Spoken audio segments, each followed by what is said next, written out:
Hello, and welcome to episode 34 of the Cooler Guild. I am Coop Cooper, and joined with me, as always, is my co-host, Van Crisp. Hello. We're recording on Wednesday, May 14th, 2025. On today's episode, we'll be diving into Reign's disappointing loss to the Houston Dash, doing our usual look at other results from the NWSL, and wrapping things up with a quick preview of the Reign's next match. But first, some housekeeping. The Cooler Guild is part of the Sounder at Heart podcast network. You can either listen to us on our public feed, or if you're a Sounder at Heart subscriber, on the private unified feed with the other podcasts on the network. If you'd like to become a subscriber, just visit our page at sounderatheart.com/the Cooler Guild. New subscribers get 10% off the normal rate, and you'll help support everything we're doing. How's it going? It's going. Yeah. My coworker today gave me a puzzle that is my cat. A picture of my cat. How many pieces? Oh, it's not that many. It's just like, I was going to bring it up here and show you, and then I forgot. But it's kind of small, but it's really cute. She also made me a mouse pad. That's great. I mean, she probably didn't make it. She got you one. No, right? she made them. Wait, what? She's got a printer, and her husband has like a cutting press. That's So she has the materials. Oh, that's No, so I assumed she ordered them. Yeah, that's something someone would do. No, she made these. It was incredible.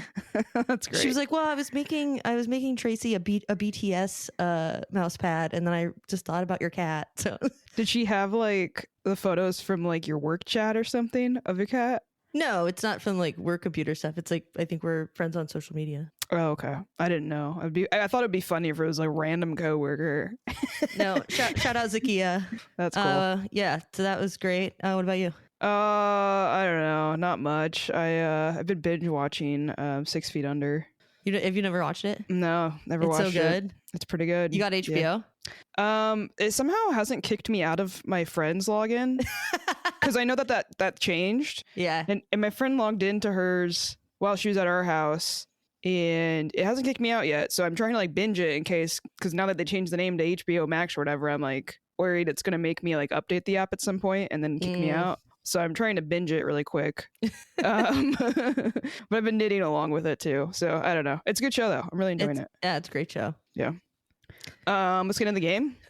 Okay. It's a shitty game. I'm really upset about it. But first match recap. On Sunday night at Lumen Field, Reign faced the Houston Dash. Aside from an early soft yellow card on Maddie Darlene, the first half of the match was pretty forgettable for both teams. The second half started with a bit more pressure from both sides, leading to Houston's Maggie Graham finding the back of the net in the 57th minute after the Reign's defense kind of lost focus at the exact wrong time. Reign were unable to find a response offensively, and the game finished with a 1-0 loss, ending the Reign's 3-game undefeated streak. Very unfortunate. Don't know that I could say that they deserved anything else. No, they didn't play well. We didn't get lucky this game. No. Which we have been getting lucky, and we're eking out these small victories or ties, and things just weren't going the way. Something was up. It looked off. Yeah, there's some sort of disconnect. And Laura talked about it after the game, but it's just something they've got to figure out. I was kind of fighting with myself. I'm like, do I really feel bad about this game? Or do I go into this thinking, reflecting on it, thinking, okay, it's just a hiccup. Something was up. We have to see more. I think it's just, to me, I keep chalking it up to this is the growing pains of how this team, like where this team is at. I mean, I'm going to sound like a broken record about it, but like this is a newly built team and they're still trying to figure out their identity. And the chemistry was just like not there at all from today or that game that day. I don't know.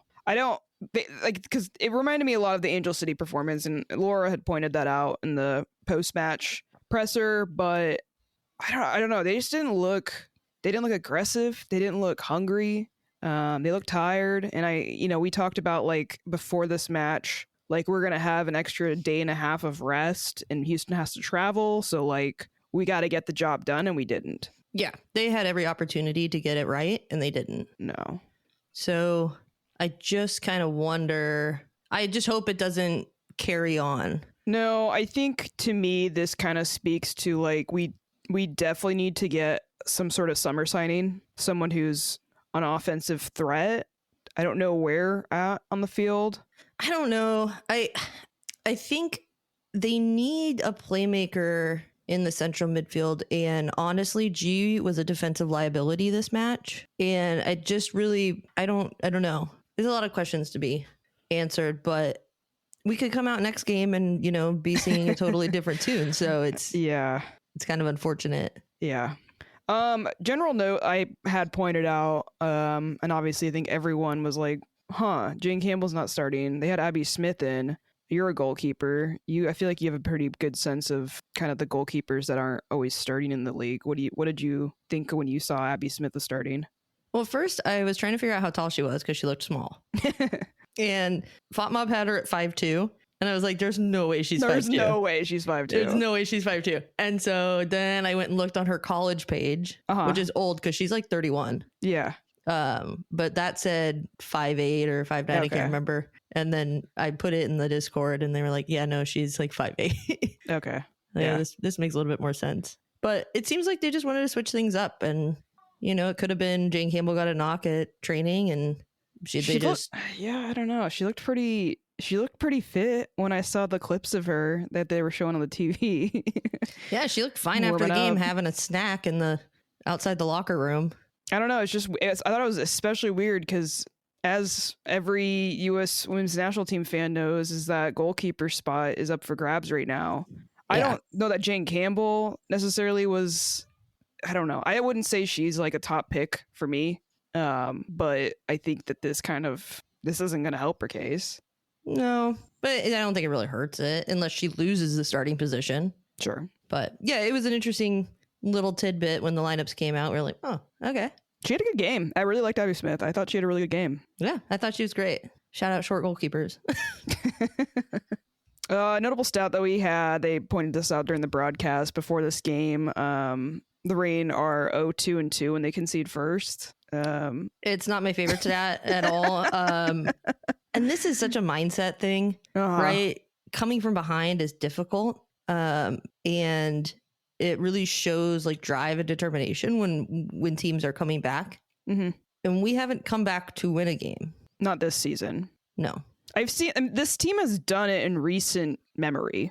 Right. I remember it happening like last year or the year before. I like remember that being a thing that they could do, and it was always annoying that they didn't start off on the front foot better. So I know that Harvey can get them to that mindset, but there's so many things that the team is having to learn and figure out that it's just like this is going to be another thing that they need to learn and figure out. I think it comes with other stuff though. Comes with just cleaning up a lot of things, and once you clean up those things, your level of frustration comes down. Because it just seemed like there was a lot of frustration in this match. It does speak to the mentality of the team, which we've been praising recently. And so this does have me a bit worried because these are 4 games. So I don't know. I think they have it in them. It's just figuring out how to unleash the attack. $1 million question. Yeah. James Turner. You a fan now? Yeah. She's had quite the turnaround. Notable stat about her. She's third in the league for best tackle success rate through 8 matches with a minimum of 15 tackles. So she's sitting at a 78% tackle success rate. That's pretty damn good. Yeah. For how good our defense is and how good it's been, I think a large part of that has been because of James Turner. And she's honestly kind of like a silent piece in that. Yeah. I wouldn't necessarily call it like just unless you're really focusing on it. Just because she's not creating those big chances and things, she's in the right place at the right time. Mm-hmm.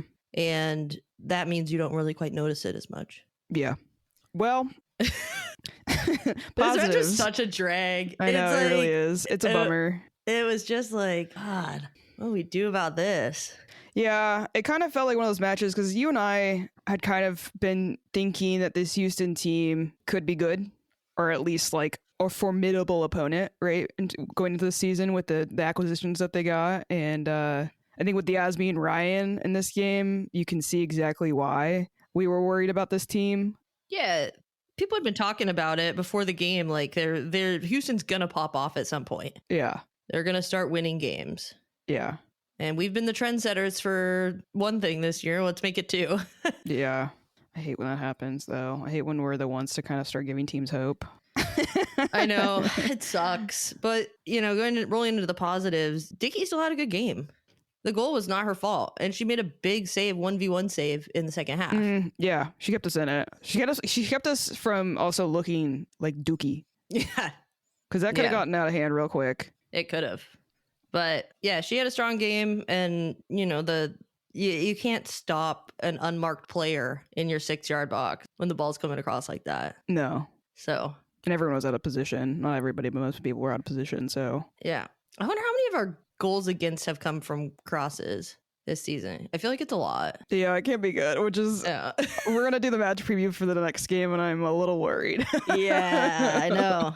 The other positive I had down was the substitutes. I feel like the moment they kind of came in, they gave a lot of energy to the game in a way that I didn't see for basically the entire game. I think there was a few chances before that Houston goal that were kind of exciting, but I feel like it just looked like, I don't know, man. It just looked like a fucking, like, no one looked inspired. And so I feel like once those subs came on, I was like, these people want to start. You could tell. Yeah, there was definitely like a change in just positive possession, chances on goal. Yeah.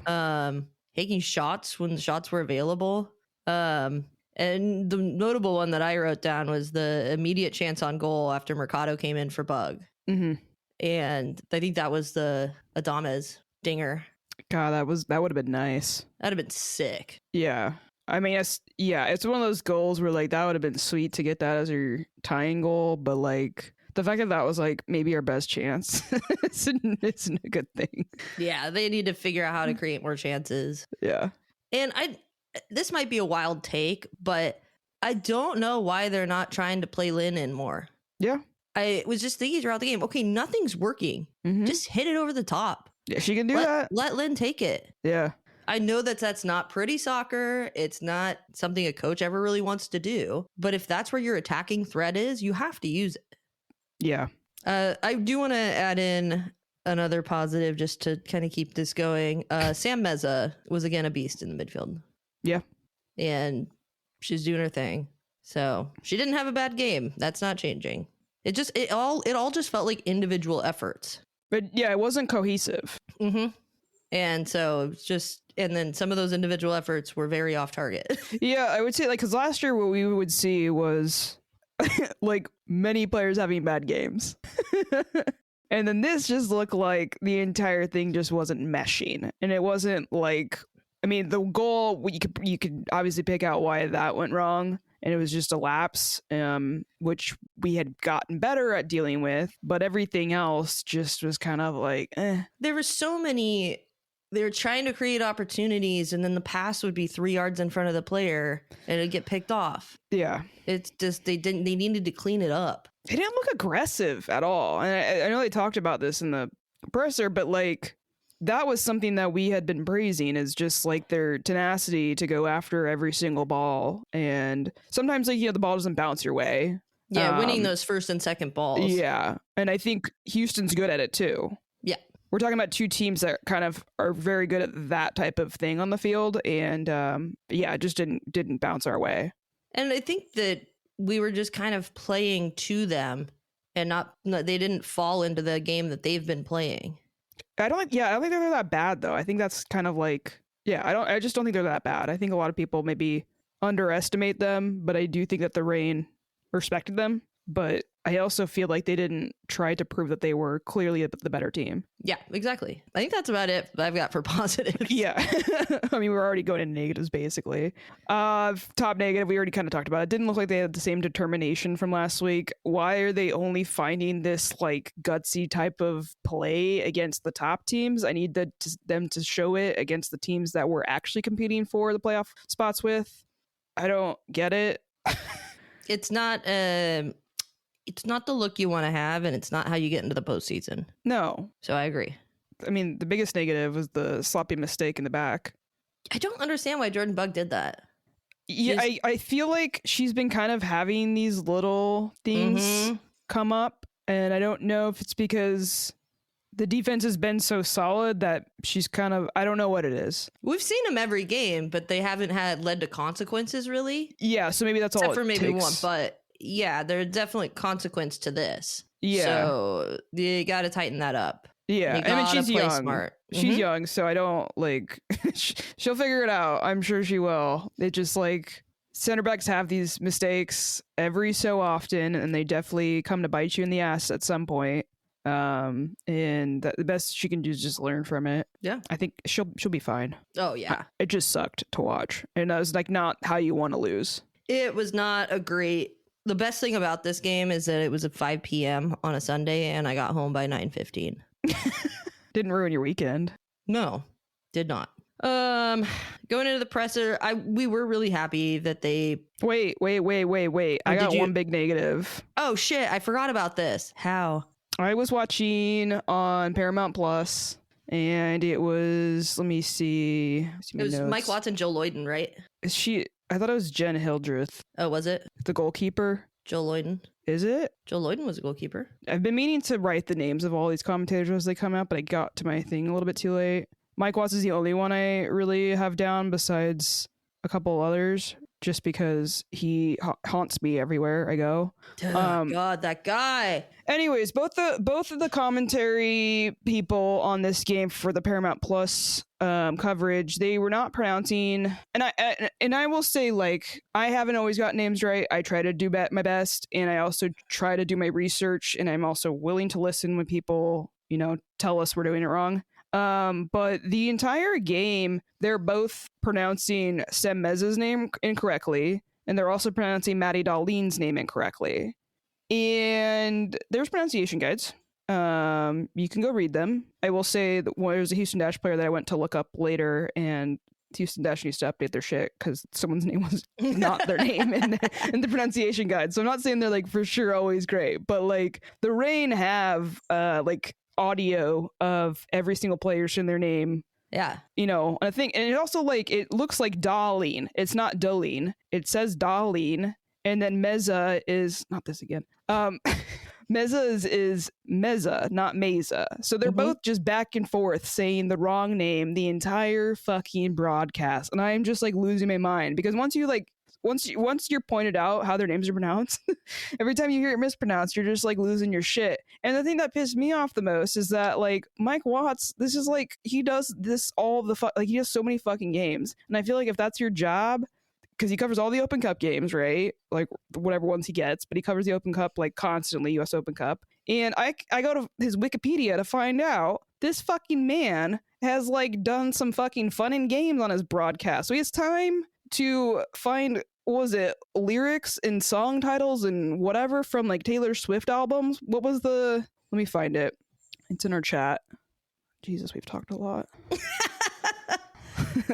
All right. During a U.S. Open Cup game in April 2024, Watts and Kerr wove 235 song titles by Taylor Swift into their broadcast. And later that month, he worked in 15 song titles from one of Taylor Swift's albums into an NWSL broadcast. If this man has time to do the homework to do this kind of bullshit, he should have the time to do the actual homework, which is for his job to get the names right of these players that he's covering. It's inexcusable. Well, after I read that, I was like, this fucking man. He's not good at his job. He's a bad commentator. So he's got to do some sort of shtick.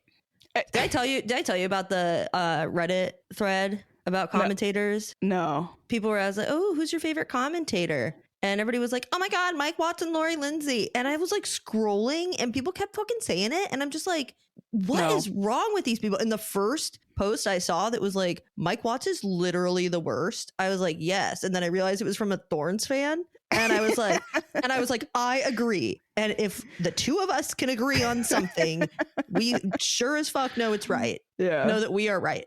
Oh man.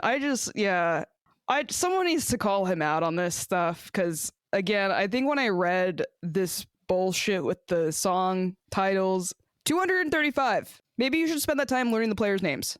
Wasn't there something else? Taylor Swift, didn't he have a jacket or something? I don't know. I don't care. Yeah. I don't care about Taylor Swift in that way. Whatever, people can like her. I don't give a shit. But like, go fucking be the PA announcer at a Taylor Swift concert. Yeah. Leave that somewhere else. If that's your dream, do that. Yeah, I just don't. Anyway. Moving on. Now to the post-match presser. Players. What I was saying is that we were happy that they sent in some vets. some older players, so they weren't getting peppered with questions about how shit the team played. You know, the kids. Yeah. So they sent in James Turner and Lou Barnes. And they were just kind of Lou Barnes the entire time, just fucking arms crossed, sit back in the chair. Yeah, she should be pissed. She was mad. I'd be pissed too. It was a shitty game. She was mad. But yeah, they basically said the things that everyone could see on TV. They lacked chemistry. They could have been more aggressive in relation to first and second balls. They did ask James Turner about her partnership in the midfield with Meza, and she said it's clicking, but you know it's a growing relationship, so still a work in progress. But she enjoys playing in the midfield with Sam Meza, and Meza's ability to win the ball back and just how staunchly well she plays defensively allows James Turner to get a little higher up on the field, which is great. What are you laughing about? Phineas is in the background. Oh, is he? Oh. Anyway, yeah. I was noticing her getting it more in the attack in this match. And that has me maybe feeling a little optimistic about our offensive woes, because I saw a quality there with her passing and getting up top that I think could really help with what we've kind of been lacking. We'll see. I don't know. We'll see what happens. See it. I'm not There's been a couple passes where I'm like, ooh, okay. If we can get more players to kind of read what she's doing, I think it could work out. But it didn't amount to shit, did it? Well, not this game, but nothing really worked. That's true. I was like, if the offense can't get it going, how is she supposed to? Like, you know, from the role she's in. And I was thinking about asking this question. Somebody else asked it, but they asked Haz about like, what is it with her performances this year, because she's been markedly better than last year. And she said, you know, this is the hardest, NWSL is the hardest league in the world, and she didn't realize how long it would take her to adapt. But in the off season, she kind of reflected and tried to up and change her game to better suit how the game's played here. That worked. Something worked there. Yeah, it looks like it's paying off for sure. And I'm, you know, maybe also the Euros breathing down her neck's also making her want to have a That was a part of the question that was asked, but she did not. She did not say that. But I think whether it's an like a top of mind motivation or just some sort of like subconscious underlying motivation, it's still there. Yeah. So then they left. And then Laura Harvey came in. She did, like, every time she says a bit of quality, something about she quality. Only said it once. I know, but it was like, I know. Flashback, PTSD. Well, we were talking on the walk down from the press box to the post game room. We were like, okay, how many times is she gonna say a little bit of quality? I think, and so I was like, I had a counter going, and there was only one time. I think if I hear it more than once, that's when things are bad. Yeah. So the fact that I only heard it once, I was like, okay, we're gonna be fine. I think this was a lapse. This was not a good game. This was a really bad game. I don't think we deserved to get anything from it. I mean, I would have obviously taken anything we could have gotten from it, but yeah, she was just going on about how lackluster everything looked. They never got going. She also talked about maybe the lack of belief that was creeping in, especially from players that were there from last year, in terms of like being down a goal and being able to get back into it. Like, did they think they had the mentality and the ability to get back into it? Yeah, I don't know. I think the subs, when they came on, I think they looked energized, and I do think that they thought they could. Yeah, they hadn't been playing like 70 minutes of frustrating soccer, though. Yeah, exactly. And you know, they asked like, what happened differently before this game? She's like, I don't know, same prep, but the team is back in tomorrow, which was Monday. And she said that they have a vulnerable and honest locker room. Yeah. So they'll, you know, she said I won't bring it up tonight. It's not the time to bring it up, but we will have a conversation about this, and we got to figure out why it happened so it doesn't happen again. She did say there's maybe a few things she wanted to tweak after this game. So yeah, I think we'll dive into kind of what we would like to see tweaked in the preview for next match. We didn't choose a cooler player of the match. No, we didn't. We can discuss this on the pod. You can hear our discussion about this, or maybe Coop will cut it. I don't know. Yeah. You want to introduce the segment? The Cooler Player of the Match is brought to you by the Doctor's Office, a great little 12-seat bar on Capitol Hill. The owner is a big fan of the Reign and is proud to be our first sponsor. I almost feel like Madison Curry maybe for choosing a player. This is a tough one. And not in the way that like there's been so many options before. It's the opposite. I'll tell you who the Cooler Player of the Match is the fucking crossbar. Do you give it to Claudia Dickey? Who stood out when you were watching the game? For me, it was Sam Meza. I don't know if I'm giving to Sam Meza. I don't know who I don't know. I'm genuinely at a loss for this game. Should we just give it to the moms? No, fuck moms. Because I was about to go on a rant about how the fucking Reign needs to give us an opt-out of like Mother's Day emails and Mother's Day events. Because I kept getting text messages about like, celebrate with your mom. I'm like, not all of us have good relationships with our moms. And some people's moms are even dead. Fair. So, no. Some people have two dads. Exactly. You know what? I want to give it to, they've been doing those events up in the little North End. Yeah, the Queen City Social. Yeah, I think we should give it to that. Yeah. Because I was like, and there was looking a at lot tickets. of people there. Yeah, they look fun. Because like, you know, when we were in our 20s and we used to go to like the Mariners games in that little area where kind of people are just fucking hanging out and shit. Yeah. Like inside the field or whatever. But like, I kind of was like, man, we need to get something like that going at Reign games, and I don't know where it's suited to do that, to be able to like kind of watch the game too and stuff like that. So, I mean, we only got a taste of it when we went to that first event they hosted there. But you know, I was looking at, if I go to another game, I was like, I might want to get tickets up there and kind of just hang out, because it seems like a good place to kind of socialize with folks. And I don't know, I think it's a good idea. I like the idea of it a lot. Yeah, we'll have to figure out how to get up there for the Pride match. Yeah. Well, we already have tickets for that. They're club seats too, so we're gonna sit in the club. Ew. Yeah. Well, they might let you in without. I don't know. We'll look into it. But yeah, I'm gonna shout out the Reign for coming up with the Reign, the marketing team, whoever came up with this Reign. What's it called? I think it's called Queen City Social. Yeah, that's a great idea. My mom keeps sending it to me, and I'm like, Mom, you know the games I'm going to like and sitting in the seats. Otherwise, I'm going to go up there and sit in the press box and not have to take 12 hours to go to a whole game day. Yeah. But I like the innovation. I think the marketing is improving. I will say, okay, they did have a really fun, like, I can't remember if it was at halftime or before the game, but they have these big player questions that they put out, and they did like a tally, and they had players choose Gasworks Park or Alki Beach. And so they like did a vote at Gasworks Park or Alki Beach, and then they went to fans. They put the camera on fans and had the emblems for each one, and so fans could point to which one they were choosing. That was neat. Got like fan engagement. I thought that was really fun. Yeah, I mean, I wouldn't choose either of those two places. Well, I definitely choose Alki over Gasworks. I'm choosing what is it, Golden Gardens? Yeah, I think I'm choosing Golden Gardens personally. That wasn't an option, so you're not. I know. I'm just come on. I feel like I put in Golden Garden and like Alki, because it's very. I don't know. I do like when Gasworks. Whatever. This is unnecessary banter. Anyways, congratulations to the Reign marketing team. And thanks once again to our sponsor, the Doctor's Office. The Doctor's Office is the best place to grab a drink before or after a Reign match. Swing by today and try I couldn't decide if it was Bow or Bow. I live on the watery areas, so everything looks like Bow to me, but I'm pretty sure it's Bow. Bow Hill Farms cocktail. Currently featured on their limited edition menu with a combination of vodka, brioche, TDO's signature salted Benedict whipped cream, and Bow Hill Farm blueberries. It's like having a blueberry pie a la mode. I love pie. Check out their Instagram at TDO Seattle, or better yet, go drink there in person. Cheers. Cheers.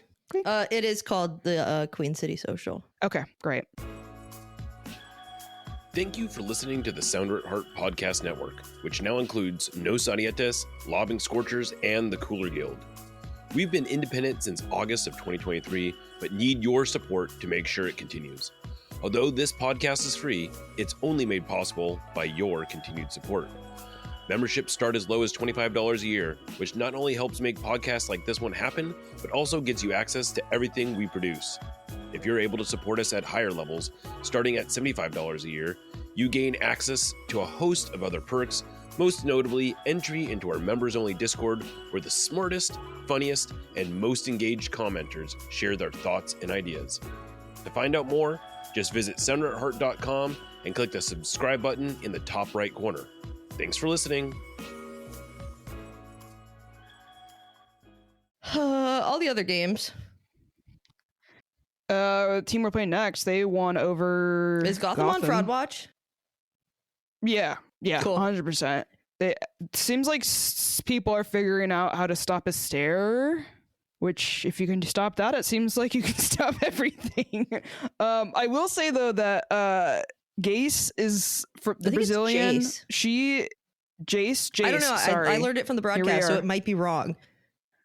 No, I think it's Jace. I should have put it down. I thought I had it down, but apparently I don't. Jace looks like she's gonna be very, very formidable.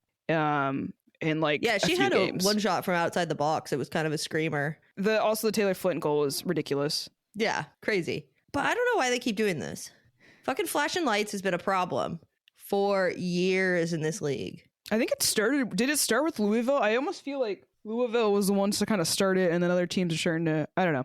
I remember Louisville kind of being one of the first teams to kind of like start doing the light shows, but fuck the light shows. It ruins the moment for photographers.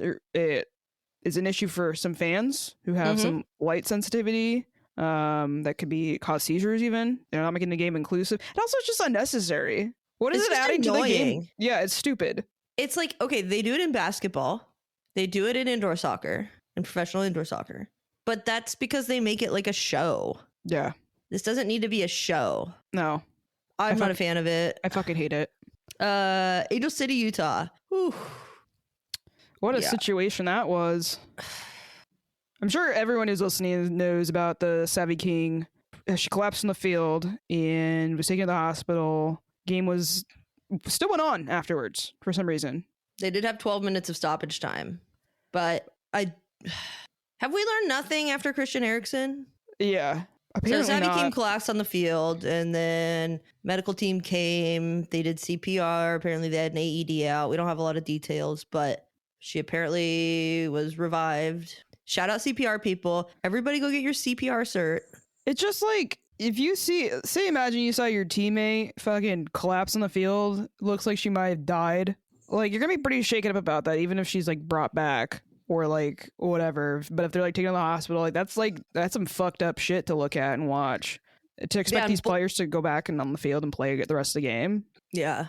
But other than that, Kristen Press came on and they just scored a banger. Yeah. Classic Kristen Press. Yeah, it was back. a classic Kristen Press goal. It was nice. Yeah, they end up winning 2-0. Utah sucks. Yeah. Chicago, Washington. My GIF Monday comments are coming to fruition. Mm-hmm. Well, she's been scoring, but she scored the 83rd minute game-winning goal. Yep. For Washington, so. Poor listener. Continues. Yeah, I know. And Chicago got 2 on them, so. Yeah, but they let in 3. Yeah, there's that. I don't want to see Listener have to suffer through seeing 3 goals go past her. Thanks for nothing. I watched this North Carolina Orlando game. Yeah. Ended in a 1-0 or 1-1 tie, but North Carolina held them off for a really long time. I'm telling you, we laid the blueprints out for everybody. I'm telling you. They did a really good job of not giving them quality opportunities. Which is what we did. Yeah. And then everyone copied. But I was just sitting there like, they've got to score. Orlando has to score. They ended up scoring 90 plus 3, but it was, 15 shots, 63% possession. For Orlando, yeah. They had to get one. I'm surprised that North Carolina didn't suck more, given how things had been going for them. But like I said, we laid out the blueprints and everyone's been following it, and it seems to be working out for them. Orlando hasn't figured out how to rise above that yet. No, but in the most fucked up tie of the weekend, San Diego, Portland 1-1. I have some mixed feelings about this. I don't. I kind of do. I watched the replay and I was like ready to just fucking hate Portland because I had heard so many. And I will say the calls that were controversial were definitely controversial. I definitely stand by all those comments people were making. And the header from Ascanio, 17-year-old, That header was so fucking nice. I know. She was pretty much unmarked on the back post. Yeah, but the way that she used her head in that moment was like brilliant. I loved it. I loved it. Yeah, hopefully good things come from that kid. Yeah. Anyways, red card, 41st minute on San Diego. Who was the person that caused San Diego to get a red card? Olivia Moultrie. I mean, I didn't see like the contact. She like pushed her, right? Like the defense. Like I feel like the reason she fell is because of the momentum of her pushing her. Because she fell because she pushed the defender off balance. Yeah, and the defender was falling. Yeah, and the falling is what caught her foot. And made her fall. Well, it was like a ricochet, right? Like she put so much fucking effort into pushing her off shoulder to shoulder that it just caused her to like fall off. And I'm like, in my very slanted opinion, I think that you could have easily called the foul on Olivia Moultrie. Yeah, I could see that. So therefore, the contact after the foul would not be a foul. Therefore, no red card. I guess the part that if you call it a foul on the defender, yeah, then it has to be a red card. So it's either or. Yeah. I guess the part that I was like, I don't agree with what people are saying is I saw, and I guess I should have realized because I've seen a lot of bad takes from San Diego fans in the past. Yeah. But I do feel like they maybe have this like entitlement sometimes about games and stuff like that, because they were acting like that they were like completely robbed. And I was watching that like they acted like they played so well and like they were so good and like they weren't. Yeah. I mean, like Orlando, like the Portland was like not like they were just playing like assholes like they typically do. But like San Diego, I don't think did anything like remarkable. No, but so they scored the first goal, and then in the 41st minute, that's when the red card was. Yeah, and they didn't score until 90+8 when they were gifted a penalty kick. Yeah, I don't know if it was gifted though. That's the thing. I think that was a penalty. She dove. No, she exaggerated it. 100%. She exaggerated it. There was definitely a foot that touched her. Like someone stepped on her foot in the box. But she fucking. And this is why I put in the notes. Sam Coffey went to the Moultrie School of the Diving Arts to really sell that what happened there. Because I just don't like it. I feel like there's no need to exaggerate it. There's VAR. Like the foot was on you. You do not need to fucking dive out like a dolphin. I mean, because that's what she did. She like jumped. So like she jumped like she was stepping on hot coals, and she like jumped up in the fucking air. And I'm just like, dude, really? I think that if you do that, you shouldn't get the call. If it's over dramatized. Yeah, that would. They should do it in men's game. That would fix a lot of shit in the men's game. If there's more than one roll on the ground. Yeah. Anyway, they make that pen, and game ends 1-1. Yeah. A frustrating game to watch for sure. 100%. But kind of on brand for Portland. Yeah. I'm also kind of fine with it though, because they split the points. Yeah, it's fine for us. I don't need people getting 3 points right now. Yeah, this is fine. Everything is fine. Kansas City beat Bay 4-1. Yeah. Classic Kansas City. Until the playoffs. Yep. Until the playoffs. Yeah, I think that's pretty much it for that. Mm-hmm. I will say, after watching all these games, there was something that was really bothering me that people are doing, and it happens on our own team. Okay. When you get fouled and it doesn't get called, and you sit there and throw your arms up and don't keep playing the game, stop. You didn't get the fucking call. Move on. Yeah, move on. You don't need to sit there and whine about it. We're not men. Yeah. Like, get up, move on. Yeah, Moultrie's getting a real complex. She's I don't know. There's like something about her game that's just like switched. It's entitled. Yeah, I think that's probably the word I would use. Or just like, I don't know. There's like this attitude in the way that she plays that I don't get it, because I feel like she, as annoying as it is for me to admit, she is very talented at many, many things that I don't think she needs to do this in her game. No, it's unnecessary. Yeah. But I mean, our players do it. Darlene did it after falling down in the box, which justifiably, I think she thought she got fouled, but the play had moved on. Yeah. And I know she's going to look back on that and be like, yeah, I got to fix that.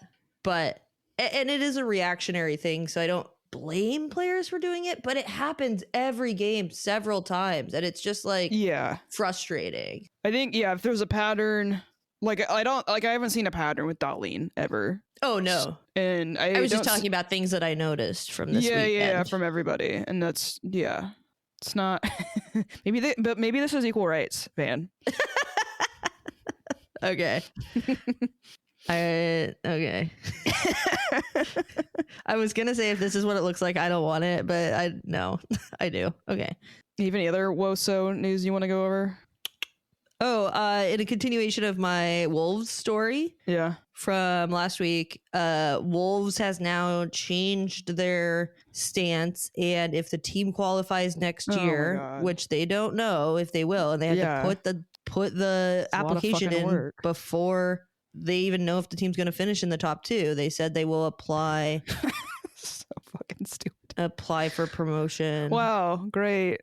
Thanks. Our concern made a change, but now nobody wants to play for you because you treated them like crap. Fucking idiots. So you're not going to make it. So it's ugh, I hate it. I did see. Did you hear the news about the Everton women's team? Oh, they're going to play at Goodison? Yeah. Yeah. Which is the oldest functioning stadium. Yeah. And it's going to be England's first women's only stadium. It is a hand-me-down. It's not the greatest thing in the world. Yeah, I'm a Liverpool fan, so I'm not. But it is cool. It kind of makes me. I'm looking for another team. You can't be an Everton fan. I can be an Everton women's fan. I don't know if you can. I don't know. You picked Liverpool one day. Why can't I pick Everton women one day? It was a process, all right? I'm just saying. Yeah, but like Everton. I know we have like a lot just of the women's team. The thing is though, I know we have like several. I Everton really hate fans. Everton men. I know, but we have like several Everton fans in like the Rovalks and Sounder at Heart. Like there's a few of them in there. Shout out Ron. Ron's an Everton fan. Yeah, we don't need to shout him out. Anyway, so I think that's the WOSO news. All right, next match for the rain. We got at Racing Louisville, Friday, May 16th, 4:30 p.m. on NWSL Plus. Quick turnaround for rain, quick turnaround for us because we already are a little delayed on this episode. But I hate these quick turnarounds, and all these fucking games are getting loaded up on Friday night for the NWSL for some reason or another. Don't get it. And this game starts 30 minutes before I get off work. Yeah, that sucks. Not cool, man. Not cool. Not cool. What are your things to watch for with Louisville?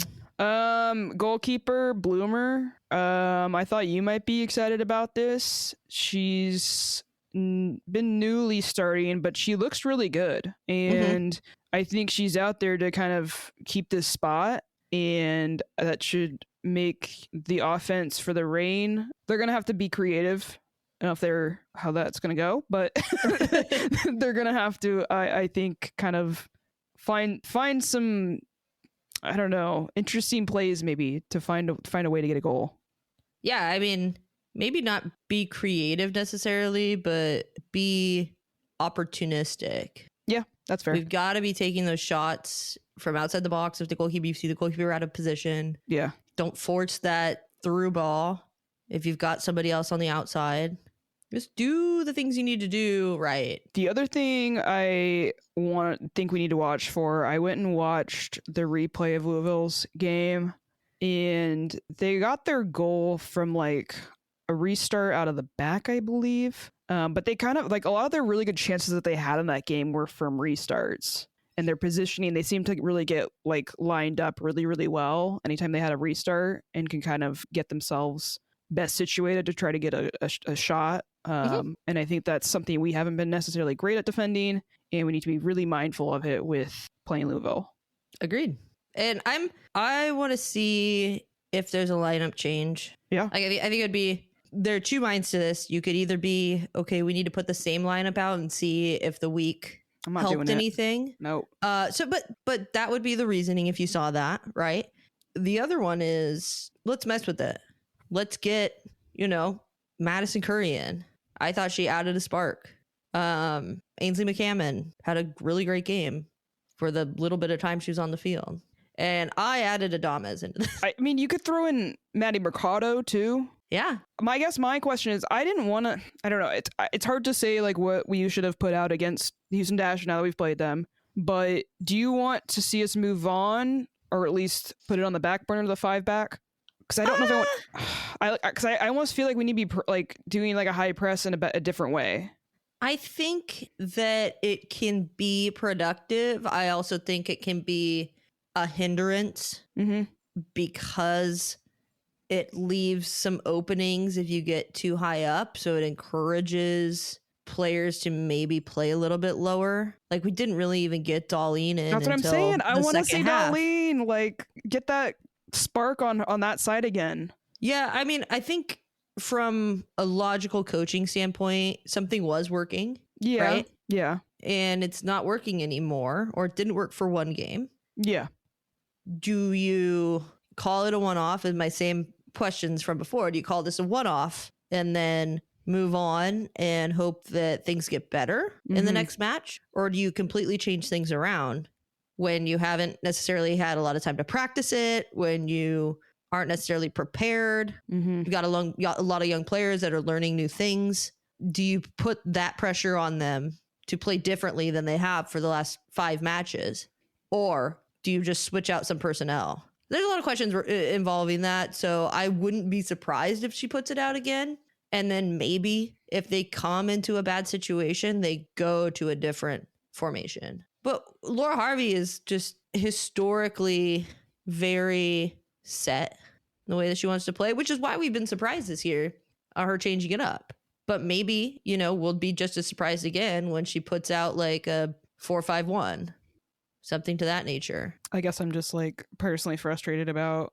I just feel like I would like to see Darlene. I don't mind like relying on her every so often in that 5-back, but I do think that we're missing her ability kind of way higher up. It feels strained up top.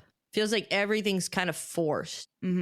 And it could be a formation issue. It could just be that was just a bad game. I don't know. Yeah, I don't know either. That's why I don't get paid the big bucks to coach the team. Yeah. But I think we're seeing a new Laura Harvey where she is adapting to a way to win, hopefully. Yeah. But I think it'll be definitely interesting to see what the lineup looks like, number one, and number two, the way that the formation that the team has. Yeah. Okay. Well, good luck to the Reign. Please win. Please. Begging you. We need the 3 points really badly right now. Yeah, they do. Got any shout outs? I do. And, I have been hyping up Darlene anyways, and I would have done that regardless, just because I've been frustrated with the lack of using her skill set to the potential it can be used. But her dad had reached out to me he sent me a little DM on Bluesky and was like, thanks for looking out for us Darlenes, because I I posted about how the commentators were just like mispronouncing Darlene and Meza. And I will say, I've definitely pronounced Meza's name incorrectly, for sure. Van had to tell me how to pronounce it properly. That was like 3 weeks ago, too. We've been saying it wrong for a while. Yeah, we have. And then somebody told me differently, and I was like, oh, shit. Yeah. I need to inform the troops. And so now we fixed it. Yeah. Somebody just got to tell us if we're saying your name wrong. It happened with G last season. Yep. Anyway, so shout out to Matt, Darlene. Did you see my note on the next one? Oh, no, I didn't see that. My other shout out that I had typed in was shout out to all the unexceptional and average people like you and me. If you haven't seen the glorious, the exceptional interview with Ashlyn Harris, I don't even know who the fuck it was with. That was crazy. I don't know. It was some like one-off thing. It had like 1,000 likes. It wasn't even that popular. That was crazy. Ashlyn Harris did some interview, and she's just basically shitting on people who are not. I choose to be exceptional. I wake up and choose to be an exceptional every day, and I like to surround myself with exceptional people. I don't know what it's like to be average. Oh. Well, girl, you didn't even. Girl, you were an average professional goalkeeper. How many NWSL titles did you win? How many times She's did you not start? even the saves leader anymore. No, and how many times did she start in the World Cup or even get any minutes? How many minutes did she get in the World Cup? Zero. Same amount as me, yeah. I mean, like, granted, I could never get to that level, but like, come on, man, have some humility. Like, what the fuck? I just like that that lady is really, really. I mean, I'm surprised she hasn't been picked up for a reality show, to be honest. Anyway, so shout out to everybody else who's average and unexceptional. Hell yeah. You're the real ones. Shout out for me goes to my USLW team that has their first game of the season this weekend on Sunday. Nice. Yeah, we play Lane United at 5:00 at the Rack in Lacey. If anybody wants to come and have a beer and say hi, I will be there. And we're gonna have a pretty fun, great team. So sweet, cool beans. We're doing it. I think that's pretty much it for the episode. We want to thank our sponsor, the Doctor's Office.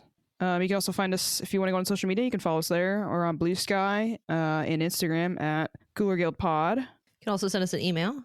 We do love an email at thecoolerguild@gmail.com.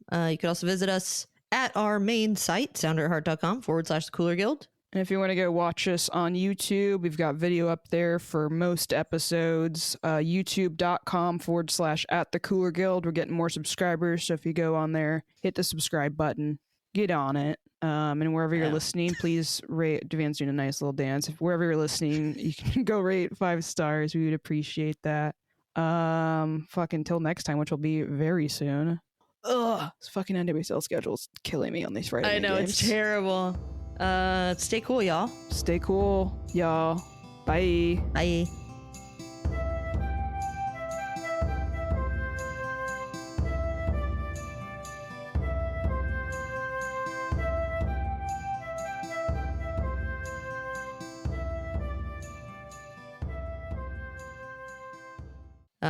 I gotta move my computer. The whirring is my old laptop. The fans go crazy when I'm. It's my biggest fan.